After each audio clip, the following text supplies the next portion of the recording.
কণ্ঠে আমরা যেমন শুনি যে এখন মাঠে থাকা ছাত্র সমন্বয়করাও হয়তো এমন ভাষণ দিতে পারেন, কিন্তু আমাদের একজন সিনিয়র সচিব যিনি আবার জননিরাপত্তার দায়িত্বে আছেন, তিনি বলছেন যে, আমি কোট করছি তাকে, যে দেশে বিপ্লব হয়েছে সে দেশে পরাজিত শক্তিকে কেউ রাখে না। প্রশাসনিকভাবে, দাপ্তরিকভাবে, আইনগতভাবে এই ধরনের বক্তব্য কিভাবে দেখছেন? এই ধরনের কথায় মব লিঞ্চিং, মব জাস্টিস আরও উস্কানি পেতে পারে কিনা? আমি জানি না কি প্রেক্ষাপটে স্বরাষ্ট্র সচিব এই কথা বলেছেন, তবে এটা তো স্বাভাবিক যে এই যে পরিস্থিতিতে সরকার পরিবর্তন হয়েছে, এটা বৈপ্লবিক বলাটা ভুল, এটা একটি অবিশ্বাস্য ঘটনা। তো সেই পরিস্থিতিতে মানুষের আশা আকাঙ্ক্ষা, যেহেতু সাধারণ মানুষ এই এই আন্দোলন ছাত্র জনতার আন্দোলন বলা হয়, তো কাজেই সাধারণ মানুষ ছাত্র সঙ্গে মিলে তারা এই আন্দোলন করেছেন, এবং যে সরকার সরার কোনো সম্ভাবনা দেখা যাচ্ছিল না সেই সরকারের পতন হয়েছে। কাজে এই আঙ্গিকে হয়তো কেউ বলে থাকতে পারেন, কিন্তু আমি মনে করি না যে রুল অফ লর ভায়োলেশন করা কোনোভাবেই কোনো ক্ষেত্রেই করা উচিত নয়। আইনের শাসন বজায় রাখতে পারলেই বোঝা যাবে যে আগের সরকারের সঙ্গে এই সরকার বা বর্তমান সময়ের একটা ব্যবধান আছে। এই ব্যবধানটা তৈরি করার একমাত্র স্থানই হলো আইনের শাসন প্রতিষ্ঠা করা। আপনাকে ধন্যবাদ। আমরা আরও একটা ব্যাপার দেখছি যে বৈষম্য বিরোধী ছাত্র আন্দোলনের আহ্বায়ক জনাব হাসনাত আবদুল্লাহ সম্প্রতি বলেছেন যে, আমি খুব করে চাইব, কোট করছি তাকে, ধানমন্ডি 32-এ পরিণতি যেন সচিবালয় না হয়। আমি এটা খুব করে চাইব, মন থেকে চাইব, কোনো এক সময় হয়তো এবছর না হোক, 10 বছর পর হোক, 15 বছর পর, 20 বছর পর সচিবালয়ের পরিণতি যেন গণভবনের মতো না হয়। আমরা একটু মানে সচিবালয় আমলাদের জনগণের জন্য কাজ করার এবং জনগণের শক্তি অনুধাবন করারও শক্তি তিনি জানান। আপনার একটু আমি মতামত একটু জানতে চাইব যে, আপনি কীভাবে দেখছেন যে এই ব্যাপারগুলি যে এরকম হইতেছে, গণভবনের মতো না হয় সচিবালয়ের পরিণতি যেন ধানমন্ডি 32-এর মতো না হয়। আমার মনে হয় এই এই বক্তব্যটা উনি দিয়েছেন, এটাতে এই জিনিসই স্মরণ করিয়ে দিতে চাচ্ছেন যে জনবিরোধী কার্যকলাপের সঙ্গে সম্পৃক্ত যদি হয় প্রশাসন যন্ত্র, এই ক্ষেত্রে আমি প্রশাসন যন্ত্রই বলবো, যে সচিবালয় প্রশাসন যন্ত্রের কেন্দ্রবিন্দু, সেখানে তারা যদি এখন এবং আগামী দিনে জনবিরোধী কাজকর্ম করেন, তাহলে এই ঘটনার পুনরাবৃত্তি হতে পারে। সেটাই সম্ভবত উনি সতর্ক করে দিয়েছেন। আমার মনে হয় যে এই সতর্কবাণীটা সঠিক, সবাইকে সজাগ থাকা। আপনার কি কোনো কারণে এরকম মনে হয় যে যারা সিভিল সার্ভেন্ট আছেন বা যারা সরকারি কর্মকর্তা আছেন একদম উপরের দিকে, তারা কি কোনো কারণে এই সরকারের সাথে তাদের একটা দূরত্ব আছে? বা তারা কি মানে এরকম একটা কথা বলা হয় যে সরকারের উপদেষ্টাদের কথা সচিবরা শোনেন না, কথাটা কি ঠিক? আসলে এটা আমি ঠিক আমার মনে হয় না।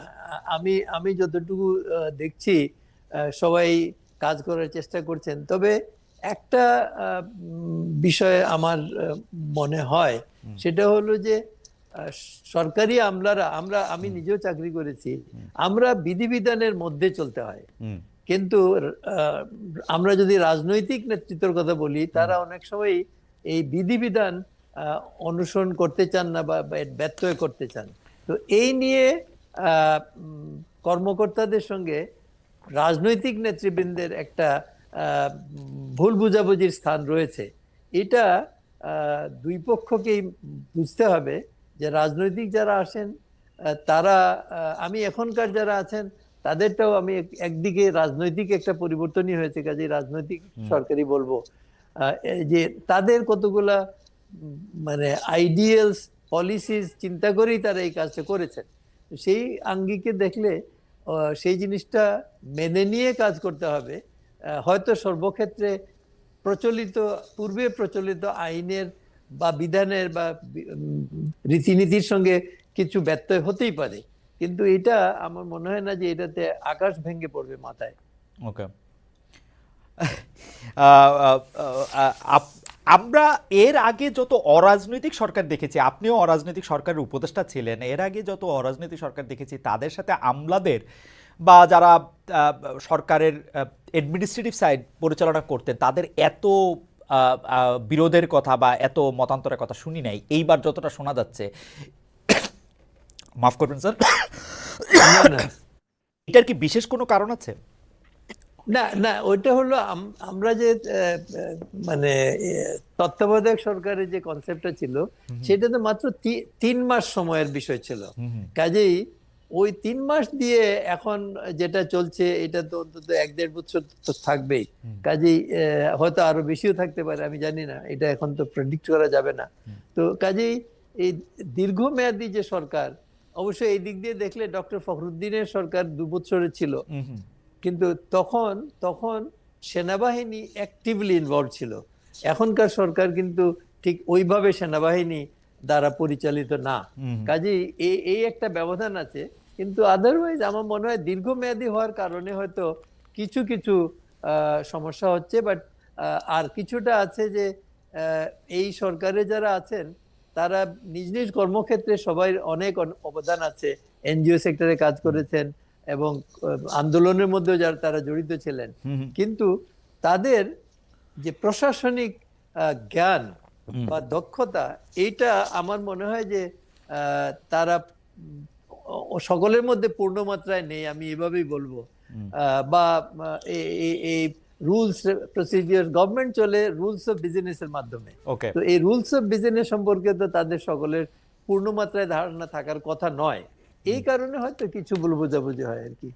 আপনি রুলস অফ বিজনেসের কথা বলছিলেন জনাব চৌধুরী, কিন্তু আপনি দেখবেন যে সরকার আর্থিক সংকটে আছে, যেটা খোলাখুলি তারা স্বীকারও করছে। তার জন্য তারা ভ্যাট ট্যাক্সের মতো বিষয়ও বাড়িয়েছে বা বাড়ানোর প্রস্তাব করেছে বাজেটের আগে। এরই মধ্যে গত প্রায় 16 বছর ধরে বঞ্চিত এমন 764 কর্মকর্তাকে ভূতাপেক্ষ পদোন্নতি দিয়ে রোববার প্রজ্ঞাপন জারি করেছে জনপ্রশাসন মন্ত্রণালয়। তাদের মধ্যে 119 জনকে সচিব করা হয়েছে। এর মধ্যে আবার 1982 সালের ব্যাচের প্রশাসন ক্যাডারের অতিরিক্ত সচিব হওয়ার পরেও কি অনেক বেশি বঞ্চনা থাকে? এই ভূতাপেক্ষ পদোন্নতি কতটা দরকারি ছিল? আপনি জানেন, এই পদোন্নতি নিয়ে বিশ্বব্যাংকের ঢাকা কার্যালয়ের সাবেক মুখ্য অর্থনীতিবিদ জাহিদ হোসেন সাংবাদিকদের বলেছেন যে মনে হচ্ছে আমলাতন্ত্রের চাপে অথবা তাদের সহায়তা পেতে সরকার কাজটি করেছে। এটা অনেকটা আত্মসমর্পণের মতো অবস্থা। আপনার টেকটা একটু শুনবো স্যার এই সম্পর্কে। না, আমি নিজেও খুব মানে বিস্মিত হয়েছি যে এরকম প্রায় 300 কতজনের এইভাবে দেওয়া হয়েছে। বাট এইটা সত্য কথা যে আপনার যারা এটা পেয়েছেন সুবিধাটা, তারা বঞ্চিত হয়েছিলেন। এখন বলা যেতে পারে যে অতিরিক্ত সচিব হওয়ার পরে বঞ্চিত হওয়া কি এটা কতটা গ্রহণযোগ্য? হ্যাঁ, অবশ্যই একজনের যদি ক্যারিয়ার পাথ দেখা যায় এবং দেখা যায় যে সে সার্বিকভাবে সচিব হয়েই রিটায়ার করত, তাকে যদি হঠাৎ অতিরিক্ত সচিব পর্যায়ে আটকে দেওয়া হয়, তাইলে বুঝতে হবে যে কোনো কিছু ওই লেভেলে ডিসিশন মেকিং এ কোথাও সে কারো বিরাগভাজন হয়েছে বলে এটা করা হয়েছে। তো এইটা আমার মনে হয় একদিক দিয়ে ন্যায় বিচারের দিক থেকে দেখলে এটা সঠিক আছে। তবে বর্তমান আর্থিক সংকটের কথা বিবেচনা করেই হয়তো সরকার যেটা করেছেন যে তাদের অর্ধেক টাকা, তারা কেউই চাকরিতে পুনর্বহাল হবেন না, কিন্তু নোশনালি তারা যে জায়গায় যেতে পারতেন সেই জায়গায় তাদেরকে ধরে নিয়ে তাদের বেতনটা দেওয়া হবে 2 ভাগে।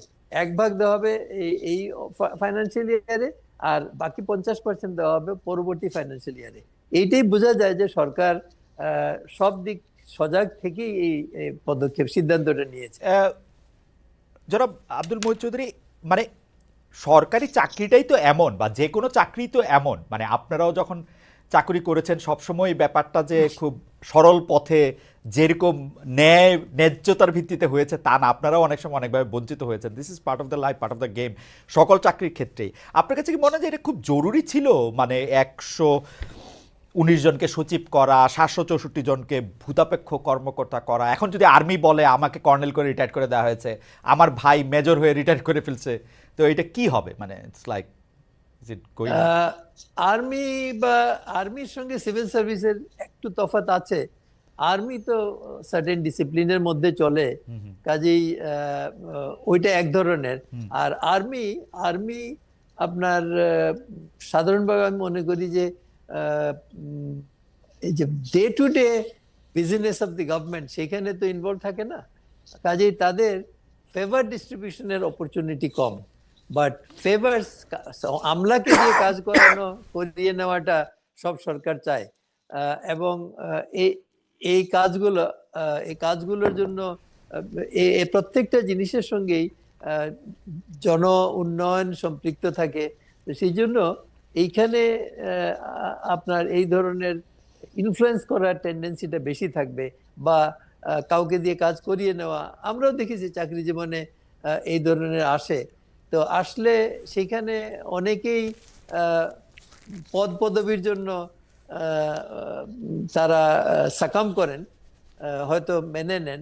বাট আমি আমার চাকরি জীবনে আমি এই ধরনের কম্প্রোমাইজ করি নাই, এবং আমি বিভিন্ন সময়ে সরকারকে লিখিতভাবে বিভিন্ন বিষয়ে বলতাম।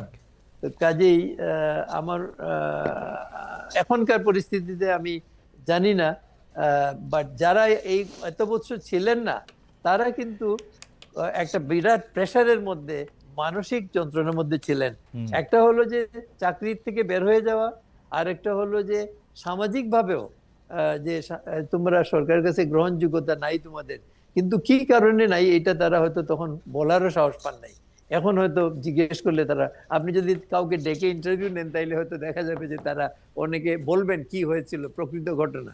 ইনফ্যাক্ট আমি মনে করি যে এদের এদের কে ডেকে যদি জিজ্ঞেস করা হয়, তাইলে কারো বাড়ি অমুক জায়গায় ছিল, কেউ অমুকের আত্মীয়, এই ধরনের ঘটনা। আমি একজনকে জানি, খুব ভালো অফিসার, আমার সঙ্গে উনি কাজ করেছেন এক ডিপার্টমেন্টে।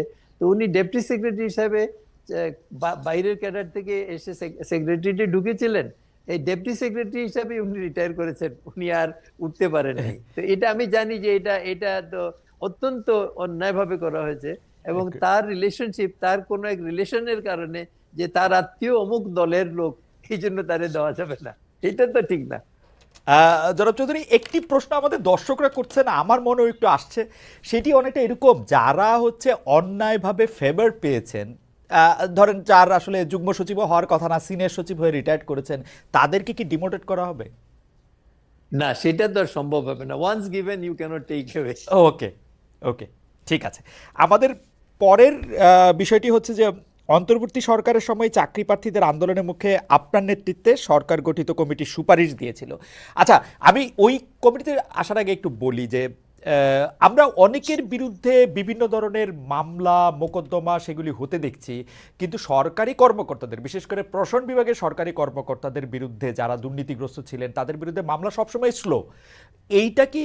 এইটা আপনার কি মনে হয়, বা এটা যারা অতীতে বিভিন্ন রকম সুবিধা নিয়েছেন, দুর্নীতি করেছেন, স্পষ্টভাবে নানা ধরনের কিছু করেছেন, সেইটি আপনি কিভাবে দেখেন, যদি আমাদেরকে অল্প করে একটু বলেন। এখন না, বেসিক্যালি এসিসি আছে, অ্যান্টি কারাপশন কমিশন, সেইখানে যারা ছিলেন তারা তো অনেক আগের থেকে ছিলেন, সেই জন্য তারা হয়তো ওই আগের সরকারের ধারাবাহিকতায় এই কাজগুলো করেছেন। কিন্তু এখন পরিবর্তন হওয়ার পরে আমরা পত্রপত্রিকায় দেখছি প্রায় প্রতিদিনই কিছু কিছু এই ধরনের কর্মকর্তাদের বিরুদ্ধে ব্যবস্থা গ্রহণ হচ্ছে, মামলা দায়ের করা হচ্ছে। তো এইটা it is because of the change of the, মানে ওখানে এসিসি তেও রেজিম চেঞ্জ হয়েছে।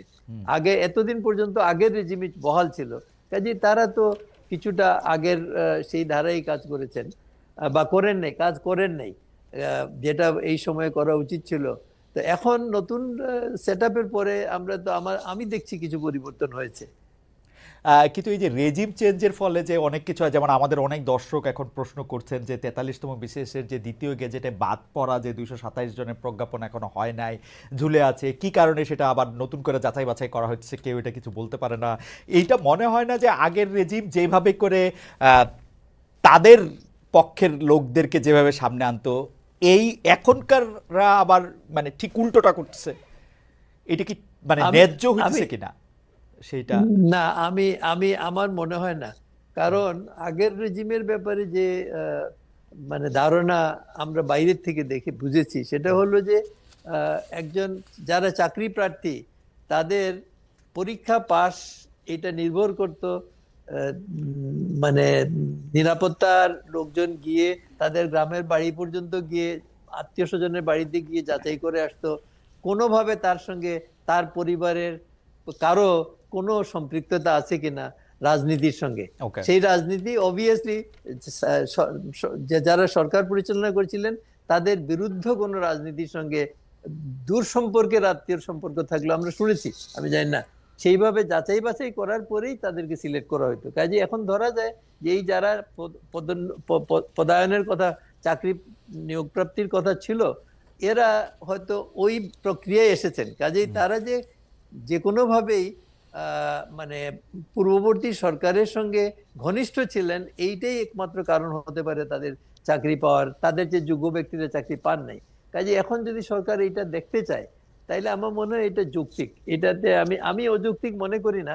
তবে এটা প্রসেসটা তাড়াতাড়ি করে ফেলতে হবে যাতে করে এটা মানে দীর্ঘসূত্রীদের মধ্যে না পড়ে। ওকে, এটা আপনার মতামত নিশ্চয়ই সরকার বিবেচনা করবে বা দেখবে। আপনার যে সুপারিশে আসি, অন্তর্বর্তী সরকারের সময় চাকরি প্রার্থীদের আন্দোলনের মুখে আপনার নেতৃত্বে যে কমিটি তার সুপারিশ দিয়েছিল সরকারি চাকরিদের প্রবেশের বয়স ছেলেদের 35 এবং মেয়েদের 37, কিন্তু সরকার 32 বছর করে অধ্যাদেশ জারি করেছিল। আপনাদের সুপারিশ কাটছাট করে সরকারি সিদ্ধান্ত আন্দোলনকারীদের হতাশ করেছিল। 32 বছর নিয়ে আপনি আসলে কি বলবেন যে এটা আপনি তো সুপারিশ করেছিলেন এই 35 এবং 37 এবং সেটার পক্ষে যুক্তিও তুলে ধরেছিলেন, সরকার এটা কেন নিল না এবং 32টা আসলে ঠিক কিনা, ন্যায্য কিনা সে সম্পর্কে যদি একটু বলেন। আমরা পার্শ্ববর্তী দেশগুলোর যে বয়সসীমা আছে এগুলো পরীক্ষা করে দেখেছি। আমাদের এখানে দীর্ঘদিন ছাত্রছাত্রীরা পড়াশোনা ঠিক মতো করতে পারে নাই। কাজে তাদের পক্ষে ইউনিভার্সিটিতে থাকার ব্যবস্থা অসুবিধা ছিল, গণরুম টনরুম করে নানান রকমের সমস্যা ছিল। এই কারণে আমরা সব কিছু বিবেচনা করে 35 বছর রিকমেন্ড করেছিলাম, যে যাতে 3 বছর করোনা ভাইরাস এবং এই ইউনিভার্সিটির প্রেক্ষিত সার্বিক বিভিন্ন বিশ্ববিদ্যালয়ের বিদ্যমান পরিস্থিতিতে এরা পরীক্ষা দিতে পারে নাই। তা আমরা ঠিক করেছিলাম যে 35 বছর হয় যদি, তো তারা পরীক্ষা দিয়ে একটা চান্স নিল, যদি পায় চাকরি পেতে পারলো, না হলে হলো না। মেয়েদের ক্ষেত্রে এটা আমরা সব দেশেই মেয়েদের ক্ষেত্রে বয়সটা আলাদা। যেমন আমরা যেটা চিন্তা করেছি যে অনেক মহিলা মেয়েদের বিয়ে হয়ে যায়, তারপরে লেখাপড়া শেষ করতে পারে না, পরে লেখাপড়া শেষ করে তখন হয়তো দেখা গেল একটা দুইটা বাচ্চাও হয়ে গেছে। তো এইগুলা চিন্তা করে আমরা মেয়েদের ক্ষেত্রে 37 বছর বলেছিলাম। যেমন এখন সরকারি ডাক্তারদের ক্ষেত্রে কিন্তু আপনার ভর্তির বয়সসীমা হলো, চাকরির বয়সসীমা হলো 32। তো সেটা এখন আছে, আগের থেকেই আছে। তা আমরা 32-এর জায়গায় 35 বলেছিলাম অন্য সকলের ক্ষেত্রে, মহিলাদের ক্ষেত্রে 37। তো এটা আমি মনে করি আমাদের সুপারিশ খুবই যৌক্তিক ছিল। কিন্তু এখন সিদ্ধান্ত তো সরকারকেই নেবে, আমাদের সিদ্ধান্তই গ্রহণ করতে হবে, এটা তো হতে পারে না। সরকার কি কারণে এটা মানেননি এটা আমি জানি না। এই ব্যাপারে কোনো সরকারের পক্ষ থেকে কোনো বক্তব্য দেওয়া হয়েছে বলে আমার চোখে পড়েনি। আর এটা নিয়ে ছাত্রছাত্রীরা আন্দোলন করছে। ঢাকা বিশ্ববিদ্যালয়ের মধুর ক্যান্টিন সহ বিভিন্ন জায়গায়, এই পিজি হসপিটালের বঙ্গবন্ধু মেডিকেলের এখানে তারা করেছে আন্দোলন। তো এটা তারা কিন্তু এটা ছাড়ে নাই, তারা এটা পার্সু করে যাচ্ছে। এবং আমি মনে করি যে এটা দিয়ে দেওয়াটা যৌক্তিক ছিল। আমি সরকার কেন করেছে মানে পরিবর্তন করেছে আমার জানা নাই, বাট আমাদের দৃষ্টিকোণ থেকে এটা আমরা অনেক আলাপ করেছি। ইভেন 40-এর বেশি বয়সও আছে কোনো কোনো দেশে, কিন্তু আমরা 37 এবং 35 বলেছিলাম। আমি মনে করি যে এটা যথেষ্ট চিন্তা ভাবনা করেই আমরা করেছিলাম এবং এটা করে দেওয়াটাই ভালো হতো। আপনি তো বাংলাদেশের মানে সরকারি চাকরিতে যতগুলি সম্ভব প্রত্যেকটা পদের মধ্যেই আপনি ছিলেন। তো আপনার কাছে কি মনে হয় যে মানে কেন এরকম একটা বয়স সীমা রাখা 30 বা 32? কেউ যদি চায় যে সে 35 বছর বয়সে, 37 বছর বয়সে, 40 বছর বয়সে, বা আমার বয়স এখন 50, আমি এখন সরকারি চাকরিতে আবার পরীক্ষা দিব যদি কম্পিট করে যাই, মানে অসুবিধাটা কি? আমি কোনো অসুবিধা দেখি না। আমি মনে করি যে এটা ওপেন হলেও কোনো অসুবিধা নাই। কিন্তু এটা এত বছরের আমাদের একটা ট্রেডিশন। একটা হলো যে if you want to teach a parrot catch him young, হ্যাঁ হ্যাঁ হ্যাঁ, ওকে। ওই ওই ওই ফিলোসফির ভিত্তিতেই বাট এটা বাট এতদিন বাট থেকে ইট চলে ইজ আসছে। True about parrot. এটা কি সিভিল সার্ভিসের, সুপ্রিয়র সিভিল সার্ভিসের লোকজনের জন্য কি সত্য? না, মানে একটা একটা জিনিস হলো যে একটা বয়সের পরে মানুষের চিন্তা ভাবনা সুদৃঢ় হয়ে যায়, আচ্ছা। তার লাইকস ডিসলাইকস। তো এই জন্য যেমন আমরা যখন পরীক্ষা দিয়েছি, হুম আমাদের সময় 25 ছিল বয়স, হুম হুম 21 থেকে 25। হুম তো আমরা আমরা ইউনিভার্সিটি থেকে পড়াশোনা করেই বের হয়েছি, হুম এই চিন্তা করে যে আমরা হুম সিভিল সার্ভিসের পরীক্ষা দেব। হুম পরীক্ষা দিয়েছি। আমি like several of us we were very lucky, আমরা প্রথমবারই চাকরি পেয়ে গেছি। হুম আবার কেউ কেউ আমাদের সঙ্গে অন্য সার্ভিস পেয়ে পরবর্তী বছর গিয়ে আবার সিভিল সার্ভিস, সবাই হুম, সিভিল সার্ভিসেই যেতে চাইতো আগের দিনে, রাইট। গিয়েছেন। তো এখন এটা একটা সুবিধা হলো যে ফ্রেশ ইউনিভার্সিটি গ্রাজুয়েটস হলে তাকে মানে ট্রেন করাটা ডেফিনেটলি ইজিয়ার। প্রথম দিকের চাকরি, কাজেই সবাই একটু সতর্ক হয়ে কাজ শেখার চেষ্টা করে। কাজ করার সময় আমাদের প্রসেসটা মানে দীর্ঘ ছিল। অ্যাসিস্ট্যান্ট কমিশনার হিসেবে একজন ডিসির সঙ্গে কাজ করতে হতো, বা প্রত্যেক ডিপার্টমেন্টেও যারা না অন্যান্য না, ইনকাম ট্যাক্স আমি আমি কাস্টমস। আমি আমি আমি এটা খুবই আপনার যুক্তিটা আমি খুবই বুঝতে পারি যে ইয়াং ফ্রেশ ব্লাড, কিন্তু এটার উল্টোটাও তো আসে। যেমন আমি যেহেতু খুব ইয়াং বয়সে সিভিল সার্ভিসে জয়েন করছিলাম, অল্প দিন পরেই আমার মনে হইলো যে এই চাকরিটা ভালো না। তো আমি কিন্তু আমার যদি আরেকটু বয়সে আমি জয়েন করতাম তাহলে হয়তো এটা ভালো দিকও আমি দেখতে পাইতাম, মানে এটাও তো হইতে পারে আর কি। না, হতে হতে পারে, জি। তবে তবে জেনারেলি কম কম বয়সেরটাই, যেমন এখন মার্কিন যুক্তরাষ্ট্রেতে যে কোনো জি, বয়সের লোককে যে কোনো চাকরিতে যাইতে সরকার পারে, নিয়োগ করে। যাইতে পারে। হ্যাঁ, তো এটা এটা তাদের স্পয়েল সিস্টেম, একটা অন্যরকম সিস্টেম। আমাদের এখানে ওই সিস্টেমগুলো নাই। ওইটা হলে আহ, বেশ কিছু সমস্যা হতো। হুম আর তাছাড়া আরেকটা হলো যে আমরা এই যে যে আমরা যেমন একবার হয়েছিল প্রেসিডেন্ট এরশাদের আমলে, 450 জন না কতজন অফিসার নেওয়া হয়েছিল। হুম তো তাদের বয়সের ভিত্তিতে বেতন দেওয়া হয়েছিল। হুম তো এখন এই বয়সের ভিত্তিতে বেতন দেওয়ার পরে আমি তখন চিটাগাংয়ে কমিশনার ছিলাম। আমার মনে আছে যে চিটাগাংয়ে আমার এক ডিস্ট্রিক্টে আমার অধীনের, আমার তো সিলেট থেকে কক্সবাজার পর্যন্ত আমার জুরিসডিকশন ছিল হ্যাঁ হ্যাঁ ডিভিশনে। তো আমার এক ডিস্ট্রিক্টে একজন অফিসার এইরকম বয়স্ক, তার বেতন বেশি। তো তিনি তার এডিসি কে বলছিলেন যে আমি তো আপনার চেয়ে সিনিয়র, আপনি আমার চেয়ে কম বেতন পান। না খুবই না, আমার মনে হয় যে আপনার যে যুক্তিতে আপনি এটা সুপারিশ করেছিলেন সেই যুক্তি আসলে ঠিকই ছিল, যে নানা ধরনের কারণে এখন সরকার কেন করেছে সেটাও আপনি ঠিকই বলেছেন যে সরকার কেন করেছে এটা সরকারের ব্যাপার। কিন্তু অন্য একটা প্রশ্নে আসতে চাই যে অন্য কোনো সংস্কার কমিশনের বিরুদ্ধে যেটা হয় নাই, আপনারও আপনার কমিশনের বেলা আমরা সেটা দেখেছি, আপনার অপসারণের দাবি করে ডিসেম্বরের শেষ দিকে সভা হয়েছিল প্রশাসন ক্যাডারে বর্তমান ও সাবেক কর্মকর্তারা। সেদিন বিসিএস কল্যাণ বহুমুখী সমবায় সমিতি লিমিটেডের সভাপতি জনাব এবিএম আব্দুল সাত্তার প্রকাশ্যেই বলেছিলেন, স্যার আমি কোট করছি, দুটি বিষ দাঁত অঙ্কুরিত হয়েছে, এ বিষ দাঁত উপড়ে ফেলতে হবে, একটা বিষ দাঁত হলো মুহিত ভাই। সেদিন সাত্তার সাহেব আপনার ব্যক্তিগত পারিবারিক পেশা জীবন সব কিছু নিয়ে আক্রমণ করেছিলেন। এ নিয়ে কী বলবেন? সংস্কারের সুপারিশমালা জমা দেওয়ার আগে আপনারা প্রশাসন ক্যাডারের নেতৃবৃন্দের সঙ্গে বসেছিলেন কিনা? যে সুপারিশ জমা দিয়েছেন সেখানে তো তাদের প্রশাসন ক্যাডারের আপত্তি অগ্রাহ্য করে 50-50 করার প্রস্তাব করেছেন। এরপর বাংলাদেশ অ্যাডমিনিস্ট্রেটিভ সার্ভিস বলেছেন এই সুপারিশ উচ্চ আদালতের নিষ্পত্তি হওয়া বিষয়ের সঙ্গে সাংঘর্ষিক। আপনার মন্তব্য একটু শুনতে চাইবো একটু বিস্তারিত আকারে, তবু আপনার কাছ থেকে অনুমতি নিয়ে আমি একটু, আমরা দর্শকদের কাছে দুটি প্রশ্ন করেছিলাম, সেই দুটি প্রশ্নের জরিপের ফলাফল একটু বলে যাই, কারণ এটা আপনার কাছ থেকে একটু বিস্তারিত শুনতে হবে যে মানে প্রশাসন কি চায়, আপনি কি চাচ্ছেন বা কি সুপারিশ করছেন। আমরা দর্শকদের কাছে এইবার দুটি পোল রেখেছিলাম। একটি পোলে আমরা জানতে চেয়েছিলাম যে ধানমন্ডি 32-এ পরিণতি যেন সচিবালয়ের সাবেক কর্মকর্তারা আপনার যে কমিশনের যে সংস্কারের সুপারিশ সেগুলি পছন্দ করেন নাই, অনেক ক্ষেত্রে আপনাকে ব্যক্তিগত আক্রমণেরও সম্মুখীন হতে হয়েছে। এটা নিয়ে আপনি আসলে কি বলবেন? প্রশাসন ক্যাডারের কথা আপনি শুনেছিলেন কিনা? অবশ্যই শুনেছি, পত্রপত্রিকায় দেখেছি, ভিডিও রেকর্ড চালু হয়েছিল, আমি দেখেছি, শুনেছি। তো এখন যিনি বলেছেন মুহিত ভাই, তিনি আমার সামনে আমাকে কোনোদিন মুহিত ভাই বলার মতো সাহস তার থাকার কথা নয়। তো এখন মবের মধ্যে মানুষ নানান কথা বলে। তো এইটা আমি ওইভাবেই দেখেছি যে মব মবের মধ্যে উনি ছিলেন, উনি এটা বলেছেন, কারণ উনি সুস্থ মস্তিষ্কে মুহিত ভাই বলে আমাকে সম্বোধন করার কোনো কারণ আমি মনে করি না সার্ভিসের একজন জুনিয়র কলিগ হিসেবে। এটা আমি এইটুকুই বলতে চাই। আর তাছাড়া এই ঘটনা যেদিন হয়েছে তারপরেই অনেক নেতৃবৃন্দ আমার কাছে ব্যক্তিগতভাবে এসে ক্ষমা প্রার্থনা করেছেন। তারা বলেছেন এটা তারা এই ঘটনার জন্য তারা প্রস্তুত ছিলেন না, আকস্মিকভাবে এটা হয়েছে। আমি তাদেরকে বিশ্বাস করি। অনেকে অনেকে আমার সঙ্গে চাকরি করেছেন সরাসরিও, তারা আমি চিনি তাদেরকে, তো আমি জানি যে তারা এই ধরনের একটা কিছু করবেন না।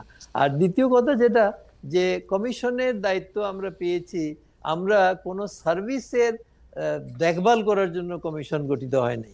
আমাদের দায়িত্ব হলো দেশের সার্বিক পরিস্থিতিতে কি করা দরকার। তো সেই পরিস্থিতির আলোকে আমরা এটা বলেছি।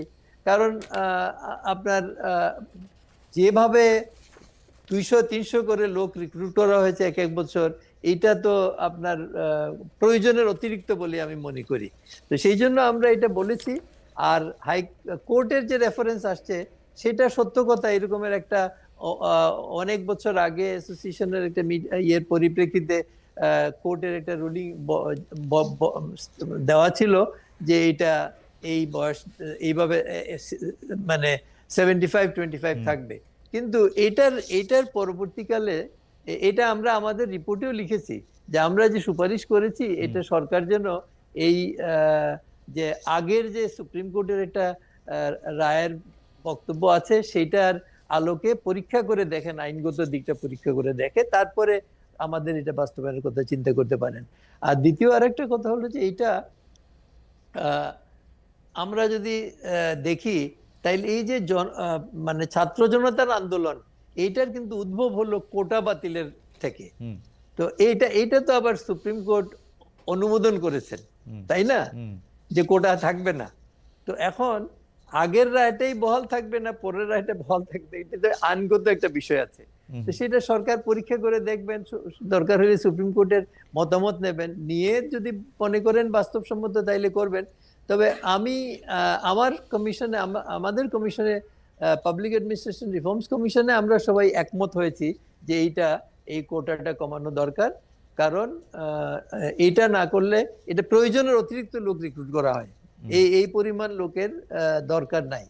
আর তাছাড়া এটা বাস্তবায়ন করতে গিয়ে আমরা সব ক্যাডারের জন্য আমাদের সুপারিশে, আপনারা যদি সুপারিশ তো এখন অনলাইন আছে, আপনারা দেখতে পারবেন যে আমরা সেইখানে প্রত্যেক ক্যাডারের জন্য পদোন্নতির ব্যবস্থা রেখেছি, যাতে করে নিজের লাইনেও পদোন্নতি পায়। আর 50% বিসিএস অ্যাডমিনিস্ট্রেশন তো ডেপুটি সেক্রেটারি পদে আসতেই পারবেন। তো কাজেই এটা আমি খালি না, আমাদের কমিশনের আমরা সবাই একমত হয়ে এটা করেছি। কাজেই এখন আমরা যারা সবাই যারা ছিলাম কমিশনে, বিসিএস অ্যাডমিনিস্ট্রেশনেরই আমরা বেশিরভাগ ছিলাম।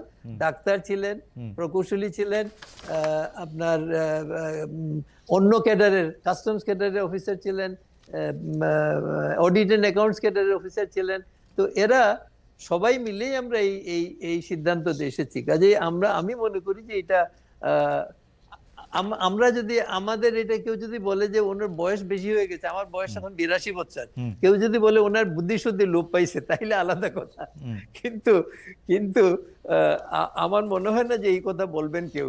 আমরা সবাই মানে সজ্ঞানে চিন্তা ভাবনা করেই এইটাতে এসেছি। এবং আমি মনে করি যে এটা আমাদের মধ্যে দুই একজন আলোচনা এসেছিল এটা শেষের দিকে, যে এই পরিস্থিতিতে এটা আমরা চেঞ্জ করব কিনা, কিন্তু আমরা সবাই একমত হয়েছি যে না, চেঞ্জ করব না, আমরা এটাই সঠিক আছে। আপনি নিশ্চয়ই দেখেছেন, আমি সুপ্রিম কোর্টের রায়টা পড়তেছিলাম যে 2006 সাল থেকে 10 বছর চলার পরে 2016 সালে এই রায় দেওয়া হয়েছে অ্যাপিলেট ডিভিশন। আমরা দেখতেছিলাম যে প্রধান বিচারপতি সহ আরও 4-5 রায়ের মধ্যে বিভিন্ন মন্তব্য লিখেছেন। আমি যেটা বলতে চাই যে এই যে উনারা যেটা চিন্তা করছেন যে মানে স্যার আপনিও অ্যাডমিন ক্যাডারে ছিলেন, মানে অ্যাডমিনের সার্ভিসটাই তো আসলে সেক্রেটারি হওয়ার জন্য বা সেক্রেটারিয়াল পোস্টগুলি পাওয়ার জন্য পরে, সেইটা কেন পরীক্ষা দিতে হবে, সেইটা কেন আসলে অর্ধেক থাকবে, বাকি অর্ধেক সবার জন্য থাকবে, এইটার ক্ষেত্রে সবচেয়ে বেশি আপনি কোন যুক্তিটা আপনারা কমিশনে দেখেছিলেন যে কেন এটা কমাতে হবে, 75 থেকে 50 করতে হবে? না, যুক্তিটা একটা হলো যে এইটা যে সময়ে যে পরিপ্রেক্ষিতে করা হয়েছিল, তখন তো এত লোক রিক্রুট করা হতো না। যেমন ওখানে ছিল, আমি পাকিস্তান আমলের কথাই যদি বলি, সেই সময়ে CSP, all post were borne in the cadre of the CSP. সব চাকরি, যত চাকরি ছিল সচিবালয়ে, ফিল্ডে, সবগুলোই সিএসপি ক্যাডারের ছিল। এবং দুই ধরনের হতো, একটা প্রভিন্সিয়াল সিভিল সার্ভিস থেকে প্রমোশন হইতো, কেউ কেউ এডিসি হইতেন, ডিসি হইতেন, কমিশনারও হয়েছেন, এই সমস্ত পর্যায়ে গেছেন। আর আরেকটা হলো যে পলিসি পুল বলে একটা ছিল সেন্ট্রাল গভর্নমেন্ট, সেইখানে যেমন অন্যান্য ক্যাডার, ইকোনমিক ক্যাডার গুলোর থেকে অনেকে যেতে পারতেন, এবং once they join the cadre they were treated as officers of the civil service, same ইয়েতে চলে আসতেন। এইরকম আমাদের এখানে অনেক ছিলেন। নুরুল হোসেন খান সাহেব বলে একজন ইনকাম ট্যাক্সে ছিলেন, এরকম আরো কয়েকজন, আমি ওফেন নাম মনে হচ্ছে না। তো ওনারা ওই ইকোনমিক ক্যাডার থেকে, ইনকাম ট্যাক্স থেকে, কাস্টমস থেকে, অডিট এন্ড অ্যাকাউন্টস থেকে তারা এই সমস্ত জায়গায় এসেছিলেন। তো এইটা গেল প্রথম কথা। দ্বিতীয় কথা হলো যে আমরা আমাদের কমিশনে আমরা যেটা ফিল করেছি সেটা হলো যে এই যে পরিমাণ রিক্রুটমেন্ট বিসিএস অ্যাডমিনিস্ট্রেশনে হয়েছে, এটা প্রয়োজনের চেয়ে অনেক বেশি হয়েছে। এত লোকের দরকার নেই। যে কারণে এখন সচিবালয়ে আপনার, এটা অনেকে ঠাট্টা করে বলে যে সচিবালয়ে ডেপুটি সেক্রেটারির চেয়ে অতিরিক্ত সচিবের সংখ্যা এক এক মিনিস্ট্রিতে বেশি। তাদের কাজ নাই। ওই ইন সিটু অ্যাসিস্ট্যান্ট সেক্রেটারি থেকে ডেপুটি সেক্রেটারি, ডেপুটি সেক্রেটারি থেকে জয়েন্ট সেক্রেটারি হয়ে একই রুমে বসছেন, উনি একই কাজ করছেন। তো তার মানে হলো এটা এই পদগুলো অপ্রয়োজনীয়, এইভাবে করার প্রয়োজন ছিল না। আমি জানি না, আমি তো আর এই সময় নাই, আমার সময় এরকম ছিল না। আমি যতদিন চাকরি দিয়েছিলাম, আমি তো 2000-এ রিটায়ার করেছি, তখনও এইরকম কিছু হয় নাই। কাজে এই যে একটা ব্যাপক পরিবর্তন হয়েছে, মন্ত্রণালয় খোলা হয়েছে, অফিস খোলা হয়েছে, এবং অফিসারদেরকে আপনার বিসিএস অ্যাডমিনিস্ট্রেশনের অফিসারদেরকে অনেক বেশি সংখ্যক পদে পাঠানো হয়েছে, ডেপুটেশনেও, যেগুলোতে আগে কোনোদিন এরকম করা হয়নি। এর ফলেও কিন্তু বিভিন্ন ক্যাডারের মধ্যে অনেক ক্ষোভ আছে। তো আমরা এই সমস্ত জিনিস বিবেচনা করেই আমাদের এই সুপারিশ করেছি। আপনাদের এইটা ঠিক যে আপনাদের সুপারিশে জনপ্রশাসন ক্যাডার সন্তুষ্ট না, অন্যদিকে আবার আন্তঃ ক্যাডার বৈষম্য নিরসন পরিষদ থেকে আপত্তি তোলা হয়েছে। উপসচিব পদে পদোন্নতির ক্ষেত্রে 50% প্রশাসন ক্যাডার থেকে, বাকি 50 অন্য ক্যাডার থেকে নেওয়ার বিষয়টি তুলে ধরে সংবাদ সম্মেলনে আপনাদের প্রতি এই যে পরিষদের সমন্বয়ক মফিজুর রহমান প্রশ্ন করেছেন কেন সেটা মেধার ভিত্তিতে হবে না, যদি তারা মেধাবী হয় তাহলে পরীক্ষা দিতে সমস্যা কোথায়। এটা আসলে মানে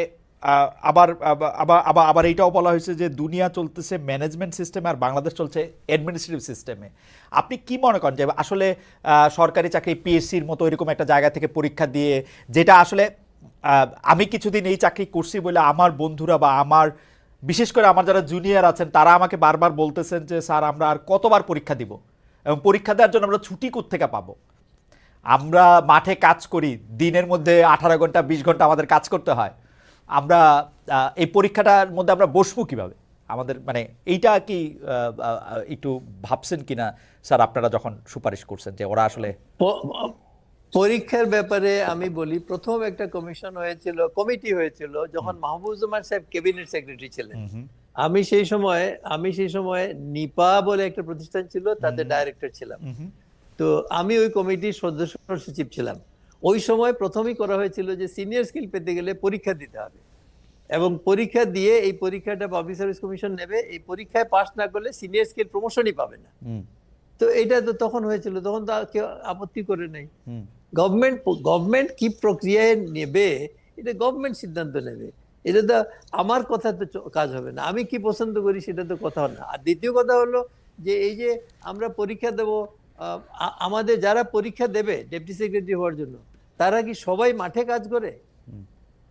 তারা তো বিভিন্ন প্রতিষ্ঠানে কাজ করে। ঢাকায় বিভিন্ন প্রতিষ্ঠানে, কর্পোরেশন থেকে শুরু করে যারা মাঠে কাজ করে, মানে উপসচিব হওয়ার জন্য তো বেশিরভাগ মাঠেই থাকে।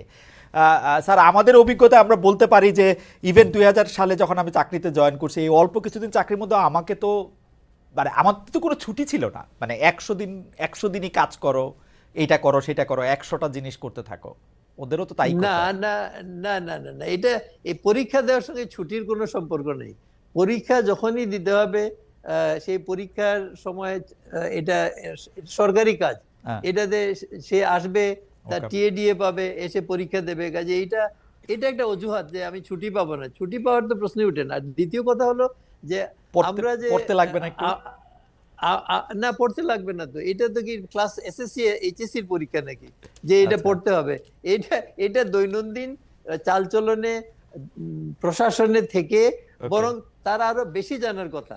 ওকে। যারা যারা যারা অন্য ক্যাডারের, তারা বরং একটা লাইনের মধ্যে কাজ করে। আর বিসিএস অ্যাডমিনিস্ট্রেশনের যারা, তারা বিভিন্ন ধরনের জিনিস মোকাবিলা করতেছে, বিভিন্ন ধরনের জিনিস হ্যান্ডেল করতেছে, তাদের তো জ্ঞান অনেক বেশি। আর আরেকটা কথা হলো যে প্রথম পরীক্ষায় যারা উপরের দিকে থাকে তারা বিসিএস অ্যাডমিনিস্ট্রেশনে আছে। হুম, তো তাই যদি হয়, তারা যদি সত্যিকার হুম, মেধার ভিত্তিতে এসে থাকে, হুম, তাইলে সে নিচের কাউকে তো ভয় পাওয়ার কারণ নাই, কারণ সে তো তার মেধা প্রতিষ্ঠিত, যে সে ইউনিভার্সিটিতে ভালো করেছে, বিসিএস পরীক্ষায় ভালো করেছে। তো তার তার তার ভয় পাওয়ার তো কোনো কারণই আচ্ছা। নেই। আমি এটা এটা একেবারেই অযৌক্তিক একটা বিষয় বলে মনে করি। আম, আপনার যে সুপারিশ বা আপনার কমিশনের যে সুপারিশ, সেই সুপারিশের মধ্যে একটা বড় ব্যাপার ছিল 4টি প্রদেশে ভাগ করার কথা। এইটা কি এই সুপারিশটা করার সময় কি আপনারা সেটার অর্থনৈতিক বা ফিনান্সিয়াল দিকটা দেখেছেন কিনা, যেতে আসলে কত টাকা ব্যয় হতে পারে, কত ইনফ্রাস্ট্রাকচার রাখতে পারে, নাকি এটা সরকারের বিবেচনার উপরেই? না, এটা অত তো আমরা ফাইন্যান্সিয়াল, এটা তো মানে হবে। আহ, আমরা আমাদের এখানে রিকমেন্ডেশন দেওয়ার বিষয়টার মেইন কারণ ছিল যে আমাদের একটা ছোট দেশ, এই ইউনিটারি স্টেটে সমস্ত ক্ষমতা কক্ষীভূত করাটা খুব সহজ। তো এইটা প্রভিন্স হইলে 4টা প্রভিন্সিয়াল অ্যাসেম্বলি থাকবে, প্রভিন্সিয়াল গভর্নমেন্ট থাকবে, প্রভিন্সিয়াল চিফ মিনিস্টার থাকবে, ইন্ডিয়াতে আছে, নেপালে আছে, পাকিস্তানে আছে। তো ওই সমস্ত দেশে থাকা এটা একটা যে লোকাল লেভেলে মানুষের, এখন তো মানুষ বেড়েছে, মানুষের প্রয়োজন মেটানোর জন্য যত কাছে সরকারকে নেওয়া যায়, সেন্ট্রাল গভর্নমেন্টকে মানুষের কাছে নেওয়া সম্ভব না। ওকে। কাজেই সেন্ট্রাল গভর্নমেন্ট যদি সেন্টারে থাকে, তারা এবং লোকাল গভর্নমেন্ট যদি থাকে, তাইলে দুটো জিনিস হবে। একটা হলো মানুষের কাছে সেবাগুলো পৌঁছে দেওয়া যাবে। দ্বিতীয় কথা হলো যে মানুষ লোকাল লেভেলে ইনভলভ হবে, কাজ শিখবে। তাইলে সেন্ট্রাল গভর্নমেন্টও ভবিষ্যতে যারা আসবেন, তারা কাজ শিখে আসবেন। আর সেন্ট্রাল গভর্নমেন্ট প্রভিন্সিয়াল গভর্নমেন্টে ইন্টারফেয়ার করতে পারবে না, কারণ অনেক জিনিস ডিসেন্ট্রালাইজড হয়ে যাবে। ওকে। যেমন আমাদের বিচার বিভাগ সম্পর্কিত যে কমিশন, তারা কিন্তু বলেছেন যে প্রত্যেক ডিভিশনাল হেডকোয়ার্টারে সুপ্রিম কোর্টের হাইকোর্টের একটা ডিভিশন করা উচিত। তো এটা আর করতে হবে না, 4টা ডিভিশনে তখন হাইকোর্ট গুলো হয়ে যাবে। তো বিচার ব্যবস্থা মানুষের কাছে তো যাবে। এরশাদ এখন সাহেব এরশাদ সাহেব যখন এটা করছিলেন, তখন সব আইনজীবীরা গিয়ে মিছিল করে গিয়ে সেটা বন্ধ করছিলেন কেন?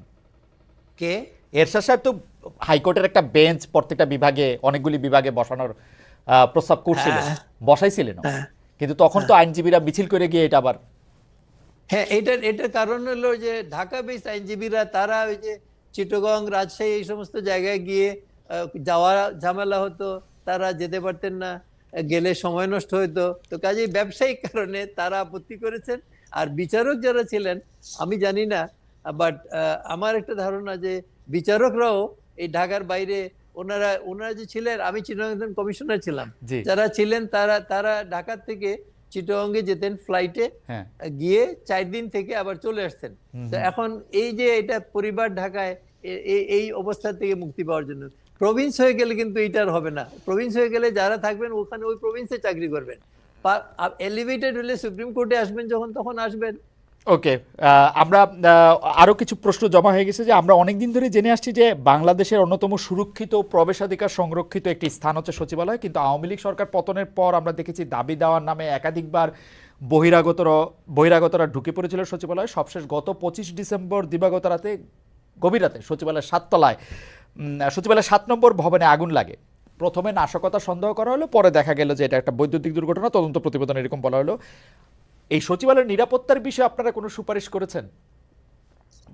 আর না, আমরা আমরা এইভাবে কোনো স্পেসিফিক মানে গভর্নমেন্ট এস্টাবলিশমেন্টের নিরাপত্তার কথা বলি নাই। তবে সচিবালয়ে যেদিন আগুন লেগেছিল, ওই পরের দিন সকালেই আমি বলেছি এটা বৈদ্যুতিক বিভ্রাট থেকে হয়েছে, কারণ সচিবালয়ে আগুন লাগানোর জন্য কেউ 7 তলায় উঠে আগুন লাগায় তারপরে দৌড়ে নামবে না। এটা এটা একটা সাধারণ আমার কাছে মনে হয়েছে যে কাজে এটা কোনো ইচ্ছাকৃতভাবে কেউ করেনি। তাছাড়া যেটা আরেকটা জিনিস আমি পরে শুনেছি যে সচিবালয়ের এই বিল্ডিং এর প্রত্যেক ফ্লোরের ওই সিঁড়ির মধ্যেই ছোটখাটো ক্যান্টিন চলতো। ওরা ওখানে কিছু এমপ্লয়িজরা ওইটা ব্যবসা বাণিজ্য করতো। কাজে এইটা এর আগে না লাগাটাই আমার মনে হয় অস্বাভাবিক। আচ্ছা, আপনারা সুপারিশমালা তৈরি করার জন্য সাংবাদিকদের সঙ্গে মতবিনিময় করেছেন। সেদিন সাংবাদিক সমাজের প্রতি আপনার বক্তব্য, ছাত্র প্রতিনিধির বক্তব্যে সাংবাদিকেরা কিছুটা আপত্তিও তুলেছিলেন। কারণ মত বিনিময় এক পর্যায়ে ছাত্র প্রতিনিধি জগন্নাথ বিশ্ববিদ্যালয়ের লোক প্রশাসন বিভাগের ৪র্থ বর্ষের ছাত্রী মেহেদী হাসান বলেন, আমি কোট করছি তাকে, এই কমিশনের সদস্য হিসাবে আমি ১-১.৫ মাস ধরে মাঠ পর্যায়ে কর্মকর্তাদের কথা শুনেছি, জনগণের কথা শুনেছি। এতে আমার একটি উপলব্ধি এসেছে যে জীবনে আর যাই করি বিসিএস দেব না। একজন উপসচিব, যুগ্ম সচিব, ডিসি তার ঊর্ধ্বতন কর্মকর্তাদের সঙ্গে যে আচরণটা করে তাদের যে আমরা পাবলিক সার্ভেন্ট বলি, তারা আসলে পাবলিক সার্ভেন্ট নয়, তারা হচ্ছেন তাদের সিনিয়রদের সার্ভেন্ট। কাজের চেয়ে ঊর্ধ্বতনের প্রতি যে এইভাবে আনুগত্য দেখাতে হয়, এর বাইরেও সরকারের মতাদর্শ প্রমাণ করতে তাদের অনেক বেশি এফোর্ট দিতে হয়। এক্ষেত্রে পরিবর্তন নিয়ে আপনারা কি ভেবেছেন? আমি এই প্রসঙ্গে একটু বলতে চাই, স্যার, আপনারা যারা সিএসপি ছিলেন তাদের যে আমরা তাদেরকে জানি যে তারা খুব দাপুটে অফিসার ছিলেন। আমাকে একজন সিএসপি অফিসার নিজে বলেছেন, সেক্রেটারি ছিলাম আমার সামনে কোনোদিন জয়েন্ট সেক্রেটারিও বসতে পারেনি। তো স্যার, এই যে একটা অবস্থা, এই যে এই যে সিনিয়রদের সার্ভেন্ট হওয়াটা, এইটা আপনি আসলে কিভাবে দেখছেন, বা সুপারিশে এটা কি পরিবর্তনের কথা বলেছেন? এটার একটা লেজ প্রশ্ন আছে স্যার। ১ থেকে ১০ পর্যন্ত যাদেরকে আমরা অফিসার বলতেছি গ্রেড, তাদের বেতন আর ১১ থেকে ২০-এর যাদের বেতন, তাদের মধ্যে এত বেশি বৈষম্য কেন, বা বৈষম্য বেশি বলে মনে হয় কিনা আপনার? প্রথম কথা হলো, বেতনের বিষয়টা আমাদের আওতার মধ্যে ছিল না। এটা আলাদা পে কমিশনের বিষয়। সবসময় বেতন পে কমিশনের মাধ্যমে নির্ধারিত হয়। কাজে এইটার ব্যাপারে আমি বলতে পারবো না। তবে আপনি যেটা বললেন, আপনি একটা আমার সঙ্গে যারা চাকরি করেছেন তাদের সঙ্গে কথা বলে, আপনি যত 200-300 লোকের সঙ্গে কথা বলেন, আপনি খুঁজে বের করে, যদি তারা বলে যে আমার সামনে চেয়ারে বসতো না, তাইলে আমি বলবো যে আমি তাইলে সারা জীবন ভুল কাজ করেছি। কারণ জনাব আব্দুল মুহিত চৌধুরী, আমাকে একজন সিএসপি অফিসার গর্ব নিয়ে বলছেন যে আমরা সচিব ছিলাম এমন সচিব যে আমাদের সামনে যুগ্ম সচিবরা পর্যন্ত কোনোদিন বসার সাহস করে নাই। না, এটা সত্য না। আমি জানি, শুধু আমি না, আমাদের 60s এর আমরা যারা সিভিল সার্ভেন্ট, আমি তো ডেফিনেটলি আমার চেয়ারে, রুমের মধ্যে চেয়ারে, আমি যখন ডিসি ছিলাম তখনও লোক আসতো, দর্শনার্থী আসতো, তা আমি সবাইকে বসতে দিতাম। আমি দরজা খুলে সবাই এসে ঢুকে বসতো, আর যারা দাঁড়িয়ে থাকতেন তাদের কথা আগে শুনতাম, তারপরে বসা যারা, কিন্তু আমার সামনের চেয়ারে এসে যিনি বসে গেছেন তারটা সব শেষে শুনতাম। কারণ এটা আমার একটা স্ট্র্যাটেজি ছিল, আমি এইভাবে করতাম, এবং আপনি এটা ভেরিফাই করে দেখতে পারেন, দিস ইজ দি ট্রুথ। এবং আমি এই জিনিসটা অনুভব করেছি অনেক জায়গায়, যে আপনার ওই চেয়ারে বসতে চায় না লোকে, অনেক লোক আসে দাঁড়িয়ে থেকে। তা আমি বলি যে দেখেন, এই সরকারি চেয়ারটা দিছে আপনার বসার জন্য, আপনি কে এটা ইম্পর্টেন্ট না, আপনি একজন নাগরিক এবং এই চেয়ারে বসার অধিকার আপনার আছে, আপনি বসতেই হবে। এটা একটা। দ্বিতীয় আরেকটা বলি, আমার চাকরি জীবনে আমি দেখেছি যে আমি যখন এসডিও ছিলাম, ডিসি ছিলাম, কমিশনার ছিলাম, তো কোনো অফিসে ইন্সপেকশনে গেলে ওই অফিসের যিনি প্রধান, তার চেয়ারটা ছেড়ে দিয়ে উনি পাশের একটা চেয়ারে গিয়ে বসতেন। তা আমি বলতাম যে এই চেয়ারটা হলো তোমার, যেমন আমি ডিসি ছিলাম, আমি বললাম এই চেয়ারটা তোমার এসডিওর চেয়ার, আমি তো এখানে এসডিও না, আমি ডিসি, যেখানেই বসি ওখানেই ডিসি, তুমি তোমার চেয়ারে বসতে হবে। তো স্যার, না স্যার আপনি বলুন, আমার পাশে চেয়ার। আমি বললাম তাহলে তুমি আমার কথার অবাধ্য হচ্ছ, you must go and sit on your chair, you will continue to be my SDO and I'll be your DC. There's no change. তো আমি এটা খুব গর্বের সঙ্গে বলতে পারি, আমি প্রত্যেক জায়গায় এটা করেছি, everywhere, in every office I work, I have done this, এবং কেউ এটা বলতে পারবে না যে আমি বানিয়ে বলেছি। একটা জিনিস, এটা আমার সাংবাদিকতার অভিজ্ঞতা থেকে আমি দেখেছি যে গত 20-22 বছরে সচিবালয়ের গুরুত্ব কমেছে, বেড়েছে প্রধানমন্ত্রী কার্যালয়ের গুরুত্ব। মানে সকল ফাইল প্রধানমন্ত্রীর কার্যালয়ে পাঠানো হতো, প্রধানমন্ত্রী যা সিদ্ধান্ত দেন বা প্রধানমন্ত্রীর কার্যালয়ের ইভেন ডিরেক্টর লেভেলের অফিসাররা সচিবদের থেকে অনেক গুরুত্বপূর্ণ হয়ে গেছিলেন অনেক সময়। মানে এইটা কি এই সুপারিশে অ্যাড্রেস করা হয়েছে যে কোনোভাবেই যাতে চিফ এক্সিকিউটিভের অফিস আসলে মানে যার কাজ যেটা সেটা না করে? না, এটা এটা এটা আমাদের আওতার মধ্যে নয়। তবে আমরা ওই যে প্রভিন্সিয়াল সিস্টেমের কথা বলেছি যে কারণে, সেটা হলো যে ডিসেন্ট্রালাইজড হয়ে গেলে এমনিতেই অনেক সেন্ট্রালের এখন যে একক ক্ষমতা এটা তো আর থাকবে না যদি প্রভিন্স করা হয়। এই জন্য আমরা খুব মানে মনে প্রাণে বিশ্বাস করি যে প্রভিন্স করাটা খুব দরকার। আরেকটা জিনিস হলো যে আপনার এই যে লোক এইটা এই একটা কালচার, এটা খুবই খারাপ। আমরা চাকরি করেছি, কোনোদিন এইভাবে আমরা যাই নাই, কোথাও যাই নাই। কিন্তু এখন এই যে আপনার নিচের একজন, আমার অফিসের একজন আমার অধীনস্থ একজন কর্মকর্তা যদি প্রধানমন্ত্রীর সঙ্গে গিয়ে দেখা করে কিংবা মন্ত্রীর সঙ্গে তার বোঝা যায় যে সে খুব লাইন তার, তো তাইলে তো এই এই মন্ত্রণালয়ে তার কাজ করা উচিত না। আমি সচিব হলে আমার সঙ্গে এরকম কোনো লোক থাকলে আমি ওই দিনই তার বদলি করার ব্যবস্থা করতাম। জনাব আব্দুল মুহিত চৌধুরী, সিএসপিদের সম্পর্কে আরেকটা কথা, বা আমাদের সাবেক মানে যারা বড় সরকারি কর্মকর্তা ছিলেন যে তাদের আরেকটা কথা, বা সচিবদের সম্পর্কে একটা কথা খুব বেশি চলে, বিশেষ করে অ্যাডমিন ক্যাডারের যারা প্রধান হন, সরকারের কাছাকাছি যান, তাদের সম্পর্কে যে তারা মানে ঢাকার গুরুত্বপূর্ণ এবং আকর্ষণীয় জায়গায় বা অন্যান্য গুরুত্বপূর্ণ বা আকর্ষণীয় জায়গায় নিজেরা নিজেদের প্লট বরাদ্দ দেন। গুলশানে হোক, বনানীতে হোক, ধানমন্ডিতে হোক, ওয়ারিতে হোক, যে সময় যেটা আর কি যেটা ভালো সেইটা তারা বরাদ্দ দেন। এই ব্যাপারটা আপনি কিভাবে দেখেন যে এটা আসলে মানে মানে সচিবদের পাওয়াই উচিত মানে নাকি?